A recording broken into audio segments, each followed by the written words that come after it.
Últimas notícias do Fluminense para você, tricolor. Tem jornalista da grande mídia rasgando elogios ao Flu. Eu vou trazer isso aqui para vocês. Tem o Diniz também soltando verbo sobre o título da Recopa, falando da importância disso. Declaração também muito bacana e importante do Renato Augusto, depois ali do jogo contra a LDU. Também vamos falar um pouquinho sobre o John Arias, né? Uma máquina de recordes, uma máquina que o Fluminense tem no seu time. E vamos falar também sobre o Sub-20 tricolor. Temos novidades importantes sobre a molecada de Xerém. Então, muita informação do Flu para você, tricolor, nesse vídeo aqui. Fica comigo que depois da vinheta a gente começa com as notícias. Quero começar esse vídeo aqui falando da molecada de Xerém do Sub-20 tricolor, que fará sua estreia na temporada na tarde de hoje, sábado, dia 2 de março. O Fluminense Sub-20 fará sua estreia contra o Sampaio Corrêa fora de casa pela primeira rodada da Copa Rio. E o time tem novidades para essa partida na relação, né? Tem jogadores voltando de empréstimo, tem jogador voltando da equipe profissional, tem jogador voltando de lesão. Então, muitas novidades no Sub-20 tricolor para essa partida de hoje contra o Sampaio Corrêa. O meia Filipinho e o atacante Juan Vitor estavam emprestados, retornam ao Fluminense e estarão na relação do treinador Caio Couto para essa partida. Além deles, o lateral esquerdo Rafinha, né? O Rafael Monteiro, que estava no profissional do Fluminense, chegou a fazer algumas partidas ali com o time do Marcão no comecinho desse Campeonato Carioca, também está de volta no Sub-20 e será relacionado para esse jogo. Além deles, o volante Miguel Vera ficou muito tempo ali fora por conta de uma grave lesão no braço que ele teve, retorna aos gramados e estará também relacionado para essa partida do Sub-20 tricolor. Para começar, né, o ano da base do Fluminense. O ano da base já começou com o Sub-17, né? Mas o ano do Sub-20 tricolor para começar com o pé direito contra o Sampaio Corrêa, primeira rodada da Copa Rio. Voltando a falar um pouquinho aqui da equipe principal do Fluminense, eu quero falar rapidamente sobre o John Arias, né? Esse cara é um fenômeno, decidiu a Recopa Sul-Americana para nós, meteu 2 gols, o primeiro de cabeça, o segundo de pênalti, afastou um pouco ali o fantasma da LDU e está se aproximando e muito do Lelê na briga pela artilharia tricolor em 2024, né? O Lelê, o nosso rei do Carioca, começou o ano como titular, está jogando há mais tempo que o John Arias, é verdade, e já tem 5 gols na temporada, é o artilheiro do Flu no ano. O John Arias, com os 2 gols contra a LDU, chegou a 4 gols na temporada e é o vice-artilheiro. O Germancano, que foi artilheiro em 2022 e 2023, está com 2 gols somente no ano até agora, em terceiro lugar nesse ranking, né? O começo de ano do Cano ainda não está tão bom, parece a impressão que dá que o Cano ainda não engrenou, né? Ele geralmente demora um pouquinho a engrenar, a desandar de fazer gol, ele ainda não engrenou, não está fazendo muito gol, tem apenas 2 gols na temporada. Coube ao John Arias, portanto, decidir a Recopa para a gente, trazer esse título. Eu falei isso na live e repito aqui, né? Eu acho muito simbólico, muito bonito que a Recopa tenha sido decidida pelo John Arias, que é um jogador, um craque de bola que o Fluminense tem, e estava na hora, né, de ter um título para chamar de dele, né? Um título com ele sendo protagonista, decisivo. Não que ele não tenha sido protagonista decisivo na Libertadores, tá? Não é isso que eu tô dizendo, mas agora na Recopa ele faz os 2 gols do título do Fluminense, então eu acho isso muito bonito, muito bacana. John Arias é um jogador fantástico que a gente tem, ele merece toda a valorização do mundo. E vamos falar agora, então, do calendário tricolor, né? A Netflix fez um levantamento muito interessante do mês de fevereiro. A gente está no dia 2 de março, fevereiro acabou de acabar. A Netflix faz o levantamento, então, dos jogos do Fluminense no mês de fevereiro. Foi um mês muito movimentado, o Fluminense jogou 8 vezes e teve 58,3% de aproveitamento. Não é um aproveitamento tão alto, é verdade, mas tem uma taça, né? Botou uma tacinha lá a mais na sala de troféus, então claro que a gente acaba finalizando esse mês com uma sensação mais positiva do que negativa. É verdade, né? Que a gente perdeu a oportunidade de ganhar a Taça Guanabara, é algo que eu valorizo, tá? Eu entendo que muita gente não ligue tanto, mas eu valorizo, eu gostaria de ter ganhado a Taça Guanabara, eu sou da política que o Fluminense tem que ganhar todos os títulos e depois a gente conversa, né? Ah, esse é importante, esse não é, esse vale, esse não vale. Mas tem que ganhar primeiro. Enfim, não conseguimos ganhar a Taça Guanabara, acabamos perdendo ali pro Flamengo, né? A gente sabe de todo o contexto, time cansado lá da altitude, um jogo muito desgastante, a primeira partida contra a LDU. Acabamos perdendo para o Flamengo foi o campeão da Taça Guanabara, né? E o Fluminense, nesse mês de fevereiro, teve 8 jogos, como eu disse, foram 4 vitórias. O Fluminense venceu o Bangu, goleou por 5-1, venceu o Sampaio Corrêa, venceu o Madureira e venceu nessa quinta-feira a LDU para ganhar o título da Recopa. Teve 2 empates, que foi contra o Vasco e contra o Boa Vista, e 2 derrotas, justamente o primeiro jogo contra a LDU e o jogo contra o Flamengo, né, que acabou dando o título da Taça Guanabara para o nosso rival. Então foi um mês bastante caótico, com taça, mas com um aproveitamento que não é dos melhores, vamos botar dessa maneira, né? Mas a tendência é que isso melhore sim, com o Fluminense pegando mais ritmo de jogo, o Fluminense melhorando fisicamente, né? Vale lembrar, a gente tá há pouco tempo voltando a treinar e a jogar, né? O Fluminense volta depois dos outros times, isso pesa bastante. E aí, no mês de março, a tendência é que seja um mês mais tranquilo em termos de jogos, né? O Fluminense pode, no máximo, fazer 4 jogos nesse mês e, no mínimo, né, já tem garantido 3 partidas nesse mês. Amanhã, o Fluminense vai a campo pela última rodada da Taça Guanabara contra o Botafogo do Rio de Janeiro no Maracanã. E aí, na semifinal, né, não está definido ainda quem será o adversário. No dia 9 ou dia 10 de março, o Fluminense vai pegar alguém, não está definido ainda, se vai ser o Nova Iguaçu, se vai ser o Vasco, pode ser até o próprio Botafogo, né? Tem chance ainda do Botafogo. Não, o Botafogo acho que não tem como, porque o Fluminense teria que ficar em primeiro, né? O Botafogo não tem chance de ficar em terceiro. Então, Nova Iguaçu, Vasco ou até mesmo o Flamengo, existe uma possibilidade, tá, do Fluminense terminar em quarto, caso perca o Botafogo, haja uma combinação de resultados. Então vai ser definido ainda. Tem a partida de ida da semifinal no dia 9 ou dia 10 de março.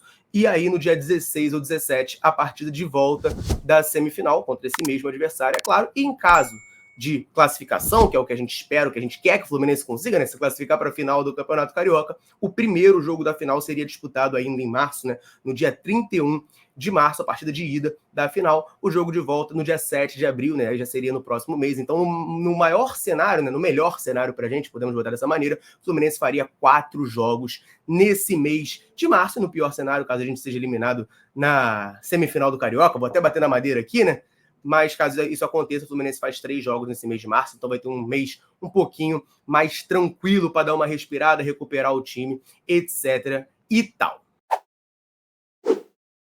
E já que a gente está falando de título do Fluminense, eu quero trazer uma curiosidade muito interessante sobre o Marcelo, mas antes eu vou pedir para você que está aí assistindo, correr no comentário fixado desse vídeo aqui e ficar de olho no canal da Central Fluminense no WhatsApp. Lá no comentário fixado tem o link do nosso canal no WhatsApp. Aí você vai lá, clica no link, clica no botão seguir e entra no nosso canal do WhatsApp para ficar sabendo de tudo que está acontecendo com o Fluminense, todas as notícias em primeira mão, notícias exclusivas, tudo que acontece na Central também, nossos conteúdos, a gente posta lá no canal do WhatsApp. Então corre no comentário fixado para você ficar por dentro de tudo que está acontecendo. Clica lá e aperta o botão seguir, tá? Tem que apertar o botão seguir, senão você não vai seguir o canal da Central Fluminense no WhatsApp, beleza? Mas vamos falar um pouquinho do Marcelo, né? Porque assim, tem sido questionado pela torcida, não está jogando a bola que jogou quando retornou, né? Ele retorna muito bem ao Fluminense, mas contra a LDU foi reserva, entra no segundo tempo e entra bem. Eu gostei da participação do Marcelo nessa final, jogando ali no segundo tempo, né? Entrando um pouco mais fresco, um pouco mais descansado. Mas tem um levantamento muito interessante, né? De como que um jogador vencedor como ele faz a diferença, né? Desde que o Marcelo retorna ao Fluminense, a gente jogou 4 finais, tá? E dessas 4 finais, o Fluminense ganhou 3. Venceu o Carioca, com o Marcelo participando muito bem, abrindo o caminho para a goleada sobre o Flamengo, que nos deu o título. Teve também o título da Libertadores, é claro, o Marcelo estava em campo naquele jogo. Aí a gente perde para o Manchester City no Mundial, né? Enfim, toda aquela coisa lamentável, fiquei bastante chateado, e o Marcelo acaba falhando, né? Errando ali no comecinho do jogo. E agora, campeão da Recopa. Então, desde que o Marcelo voltou, são 4 finais e 3 títulos, né? A mentalidade vencedora desse cara é fantástica, ajudando muito o Fluminense, por mais que sim, eu reconheça que o Marcelo não está jogando o futebol que ele poderia, né? Pode melhorar ali tanto fisicamente quanto tecnicamente, e acho que isso vai acontecer, tá? Ao longo do ano. Deixo claro aqui que eu acho que isso vai acontecer ao longo do ano. Quem tá feliz da vida no Fluminense é o Douglas Costa, né? Entrou também ali junto com o Marcelo e com o Renato Augusto, entrou muito bem na final da Recopa, participou ali de jogadas importantes, chegou a criar bastante chance. O Keno estava jogando mal, né? Ele entra no lugar do Keno e dá uma melhora no time, e ele disse que tá muito feliz no Fluminense, né? Ele fez um post no seu Instagram, vai estar aí na tela, é claro, né? Ao lado de Thiago Santos e Diogo Barbosa, seus companheiros da época de Grêmio, com a legenda, né? Que alegria imensa em ser campeão com um time de guerreiros e com meus meninos aí mais ainda. Aí marcou o Thiago Santos e o Diogo Barbosa, né? O Douglas Costa jogou com eles no Grêmio, os três muito criticados, né? O Douglas Costa acabou saindo mal, teve lá seus problemas externos. O Thiago Santos, então, né? A gente sabe bem, era muito perseguido pela torcida do Grêmio, o Diogo Barbosa também era muito questionado, e os três estão conseguindo dar essa volta por cima aqui no Fluminense, né? Sobretudo o Thiago Santos e o Douglas Costa botando aí, né? A felicidade dele. Inclusive, vou botar na tela também, né? O Fluminense comentou, né, o post do Douglas Costa, e ele botou lá um agradecimento, né? Obrigado por me fazer sorrir novamente, né? Muito bacana. Então, o Douglas Costa demonstrando essa felicidade dele estar aqui no Fluminense. A gente sabe, né, que um jogador feliz e motivado, isso faz toda a diferença. A gente sabe que o Douglas Costa tem futebol para isso, né? Para ser uma peça decisiva, uma peça essencial e importante no time do Fluminense. Então é muito bom que ele esteja feliz e motivado. Fica aí a informação muito bacana. Tem também uma declaração muito importante do Renato Augusto, né, que entrou muito bem na final da Recopa, mudou o jogo do Fluminense, sofre o pênalti que o John Arias converte para nos dar o título. Renato Augusto falou sobre a emoção de ser campeão com o Fluminense. Eu já vou falar sobre isso, né, tudo para você aqui, mas antes eu quero rapidinho aproveitar para dar uma moral para a galera que está sempre ligada aqui na Central, sempre nos dando moral. Em todo vídeo eu convido você que está aí nos assistindo a deixar um comentário aqui embaixo nos contando o seu nome e de onde você nos assiste. A gente gosta muito de saber até onde nesse mundo gigantesco a Central Fluminense alcança. Galera, chega junto, deixa o comentário, a gente sempre que pode vem aqui e manda um abraço. Então nesse vídeo eu vou mandar um abraço para o João de Brasília, Laudemiro de São José de Espinharas na Paraíba, Manuel de Natividade no Rio de Janeiro, Carlos de Maricá, José do Rio de Janeiro, José Juvino de Santa Teresina na Paraíba, Júnior de Três Rios no Rio de Janeiro, Davi de São José do Calçado no Espírito Santo, Jorge Pedrosa de Florianópolis, Dario de Marisópolis na Paraíba, Anderson Cunha de Manaus, Amazonas, Cláudio Lima de Brasília, Distrito Federal,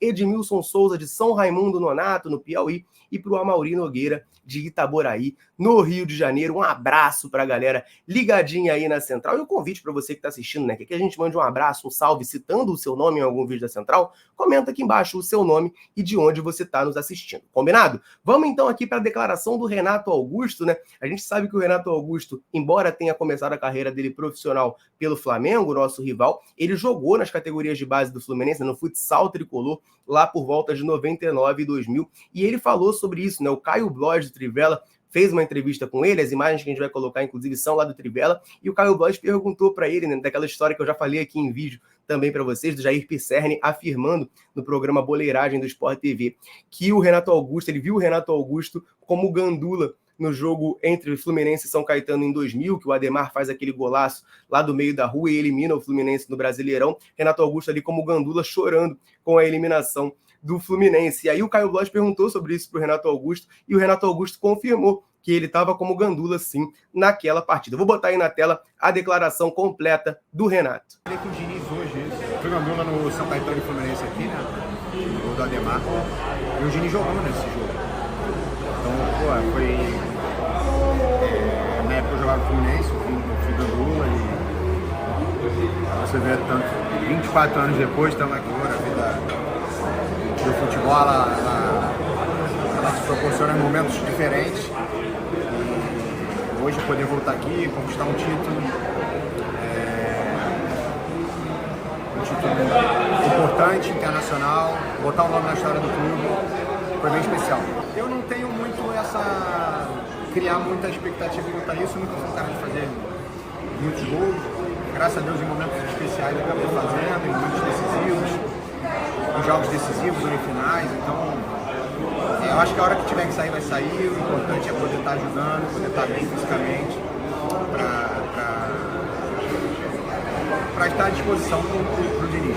Tá aí então a declaração do Renato Augusto, né? No finalzinho ele tá falando sobre a questão de não ter feito gol ainda. Ele teve uma chance ali, que eu confesso para você, até falei na live, né, ontem, que quando ele chutou aquela bola por cima, eu falei, meu Deus, será que a gente não vai ser campeão em cima da LDU? Me deu um medinho, uma jogadaça do Douglas Costa, rolou para ele, ele chutou por cima. O gol do Renato Augusto pelo Fluminense ainda tá demorando a sair, né? Ele tá finalizando, ele tem tido as oportunidades, mas a bola ainda tá teimando em não entrar. Ele falou que não se preocupa tanto com isso, até porque a função dele primordial não é fazer os gols, né?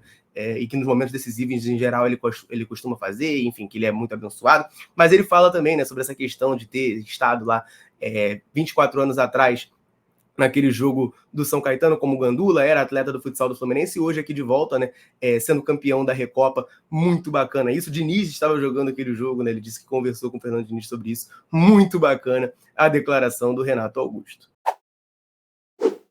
E já que eu falei do Fernando Diniz, né, citei o nome dele, ele também deu uma declaração importante sobre a importância da Recopa, né, do título da Recopa para o Fluminense, para ele, para a carreira dele, e claro, né, falou sobre a questão que ele sempre aborda, né, do recuperar os jogadores, etc. Então, vou botar na tela aqui a declaração do Fernando Diniz, porque é bem bacana, quando o Diniz fala, a gente para ouvir, porque, em geral, tem coisa bacana para ouvir. Eu agradeço muito a Deus por tudo que tem acontecido aqui, né, na minha vida no Fluminense. Obviamente que é uma honra e uma alegria imensa marcar a história com títulos. Mas eu repito, assim, é uma consequência, porque a gente não tem garantia. A gente podia não ter ganho o título, podia ter perdido a Libertadores. O que a gente tem que entregar sempre é o nosso máximo de cada dia. Trabalhar num limite de hoje, procurar estender esse limite amanhã. E isso é o que eu procuro fazer na minha vida inteira, com a maior dignidade do mundo, fazer o melhor para os jogadores, fazer que o futebol seja um meio de melhorar a vida deles, que seja um meio também de trazer alegria para aqueles que torcem e para aqueles que assistem.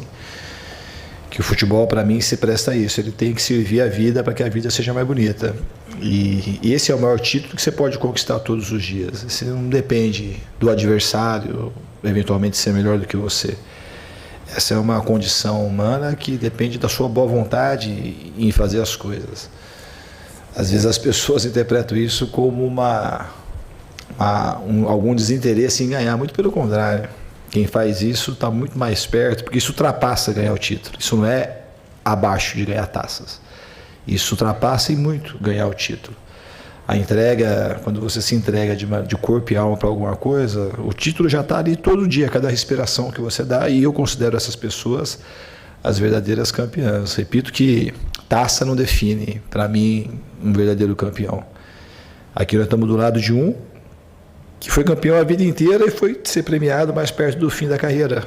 Foi o rei da América, artilheiro do mundo, e o Cano de antes, ele só está aqui por conta do Cano de antes, que foi um campeão de sempre, e eu conheci ele no Vasco, num momento difícil da vida dele, e ele era o mesmo Cano. Então, agora ele foi premiado, mas por ter sido um campeão a vida inteira. Eventualmente podia não ter sido, mas ele não ia deixar de ter a minha admiração. Então, eu acho que a gente precisava rever um pouco isso. Aqui a gente fica atrás o tempo todo de endeusar aqueles que ganham e de desprezar, menosprezar aqueles que perdem. Uma vida muito ruim de ser vivida essa. A gente não melhora a nossa inteligência, a nossa sensibilidade e nem o respeito que a gente deve ter pela vida. Essa é a minha opinião. Eu dei uma risadinha ali, né, porque não foi de propósito não, mas eu achei engraçado o Diniz falar, né, que conheceu o Cano no Vasco, numa época ruim da vida do Cano.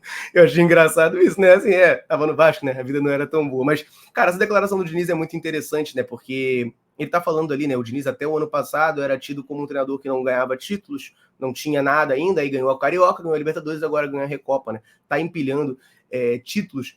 E, cara, é importante que, assim, ele fala dessa questão toda, que o grande troféu, né, da vida é a felicidade, é fazer o seu melhor, etc e tal. E, cara, é um discurso muito bonito. Mas, claro, quando o Fluminense não tá ganhando, isso irrita muito, né? A primeira vez que ele falou isso agora, nessa última passagem dele, eu fiquei possesso. Porque, pô, a gente não tinha ganhado nada ainda. E ele falando esse negócio, eu falei, meu amigo, o objetivo do futebol é ganhar.